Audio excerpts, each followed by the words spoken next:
খুবই সহজ একটা প্রশ্ন, এটা ফ্লয়েডের বইতে আছে 13 নম্বর চ্যাপ্টারে। তো এই প্রবলেমটাতে একটা অপ অ্যাম্পের সাথে একটা জেনারেটর দিয়ে দিছে, দিয়ে বলছে আউটপুটের সাথে যে রেজিস্টরটা লাগানো তার মধ্যে দিয়ে যে কারেন্ট সেটার ম্যাক্সিমাম ভ্যালু বের করতে এবং সেটার ওয়েভ শেপ।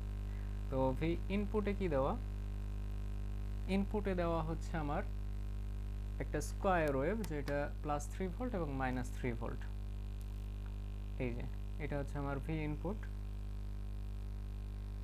তো +3 আর -3 ভোল্টের একটা স্কয়ার ওয়েভ দিলে সেটা আমার এই কারেন্টটার ওয়েভটাও স্কয়ার ওয়েভ হওয়ার কথা আমরা দেখব এখন।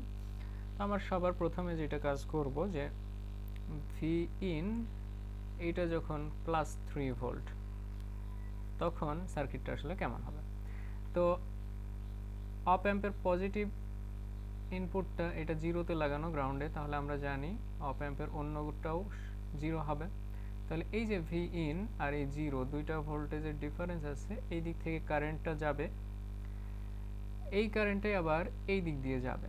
তো আমার যদি এই কারেন্টটা এই দিক দিয়ে যায়, আমরা জানি যে নর্মাল ডায়োডে রিভার্স বায়াসে কোনো কারেন্ট যায় না, কিন্তু জেনারেল ডায়োডে যদি অন থাকে তাহলে রিভার্স বায়াসে সে কারেন্ট ক্যারি করে। তো অন থাকলে সেখানে 3.7 ভোল্ট ড্রপ হবে। তাহলে এই কারেন্টটা এই দিক দিয়ে যাওয়ার জন্য অবশ্যই এটা ডায়োড অন হতে হবে। তাহলে আমরা এই যে এই সার্কিটটা যদি আঁকাই, এই ক্ষেত্রে আমার এই হচ্ছে আমার জেনারেটর, এই হচ্ছে এখানে ভি আউট আছে, এটা হচ্ছে ভি ইন, এটা হচ্ছে জিরো, এটা হচ্ছে ভি জেড, এটা হচ্ছে প্লাস, এটা হচ্ছে মাইনাস।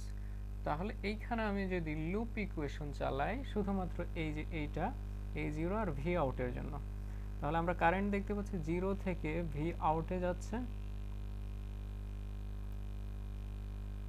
এইটা ইকুয়াল টু কি হবে আমার, এইটা হচ্ছে আমার প্লাস ভিজেড হচ্ছে, ভোল্টেজের জাস্ট একটা কেভিএল চালালাম, তাহলে আমরা দেখতে পাচ্ছি ভি আউটটা হচ্ছে মাইনাস ভিজেড, সেটা কত -3.7 ভোল্ট, এইটাই আমার ভি আউটে পাচ্ছি। তাহলে আমার আই এর যে ম্যাক্সিমাম ভ্যালু আই এল সেটা হচ্ছে আমার -3.7 ভোল্ট বাই 5 কিলো ওহম, এটা হচ্ছে 0.74 মিলি অ্যাম্পিয়ার। আচ্ছা, ভি ইন এইটা যখন আমার -3 ভোল্ট, তখন এই সার্কিটটা আসলে কি হচ্ছে, আমার এই দিক থেকে কারেন্ট আসবে, কারেন্টের ডাইরেকশনটা ঘুরে যাচ্ছে, কারণ এই দিক থেকে কারেন্টটা আসবে, এটা হচ্ছে -3 ভোল্ট। তো জিরো থেকে -3 দিকে কারেন্ট আসবে, সেটা হতে হলে অবশ্যই জেনারেল ডায়োডের এই দিক থেকে আসতে হবে। তো সেই ক্ষেত্রে আমার জেনারেল ডায়োডের এগেনস্টে ভোল্টেজটা কেমন হবে, আমরা যদি আবার আঁকাই, ভিএন হচ্ছে এটা -3 ভোল্ট, এটা 0 ভোল্ট, আর জেনারেল ডায়োডটা তখন একটা সাধারণ ডায়োডের মতো অন হয়ে যাবে, তো ফরওয়ার্ড বায়াসে থাকবে। তো সাধারণ ডায়োডের ক্ষেত্রে এখানে হচ্ছে আমরা 0.7 ভোল্ট পাবো, এবং কোন দিক থেকে 0.7 ভোল্ট পাবো, এটা হচ্ছে আমার ভি আউট।